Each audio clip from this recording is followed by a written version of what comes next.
Abu Nawas kaya tanpa harus bekerja. Diceritakan Abu Nawas menjadi staf khusus Baginda Raja. Kehidupan ekonominya boleh dibilang masuk dalam kategori keluarga prasejahtera.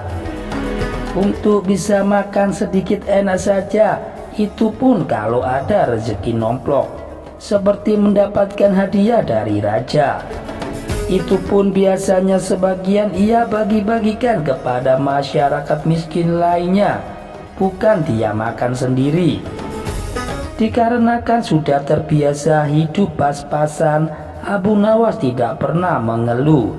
Tetapi berbeda dengan istrinya yang sering mengeluh atau sambat. "Apakah hidup kita akan terus begini miskin?" ucap dari sang istri. "Tapi aku mengabdi kepada Allah Subhanahu wa Ta'ala," jawab Abu Nawas dengan nada santai. "Kalau begitu, mintalah upah kepada Allah Ta'ala." Spontan istrinya menyahut. Dasar Abu Nawas.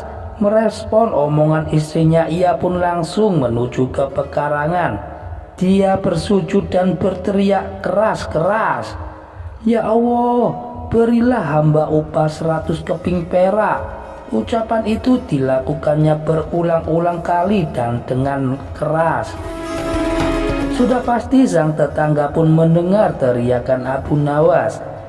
Tetangganya ingin mempermainkan Abu Nawas. Kemudian dia melemparkan 100 keping perak ke kepala Abu Nawas.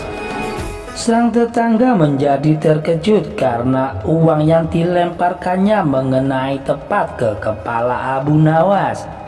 Abu Nawas langsung membawa lari uang itu ke dalam rumah dengan gembira sambil berteriak, "Hai, aku ternyata memang wali Allah. Ini upahku dari Allah setelah berdoa."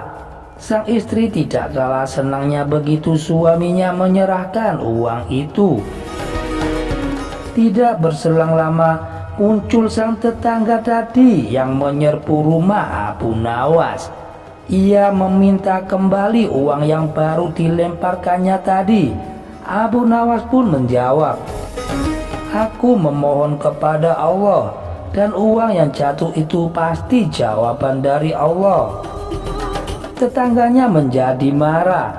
Ia mengajak Abu Nawas untuk menghadap hakim. Abu Nawas berkelit, "Aku tidak pantas ke pengadilan dalam keadaan begini. Aku tidak punya kuda dan pakaian bagus. Pasti hakim berprasangka buruk kepada orang miskin seperti aku." "Maksudmu gimana?" tanya sang tetangga tidak mengerti. "Pinjamkan saja aku jubah dan kuda," jawab dari Abu Nawas. Demi uangnya agar kembali, sang tetangga meminjamkan jubah dan kuda kepada Abu Nawas.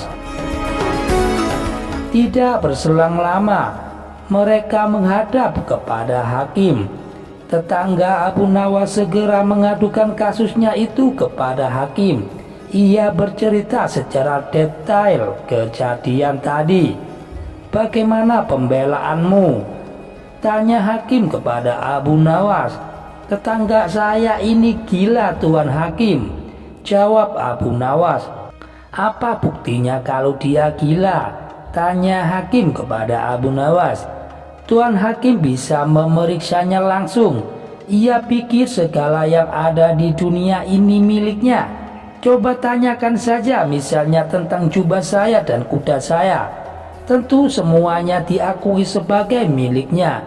Apalagi pula uang saya.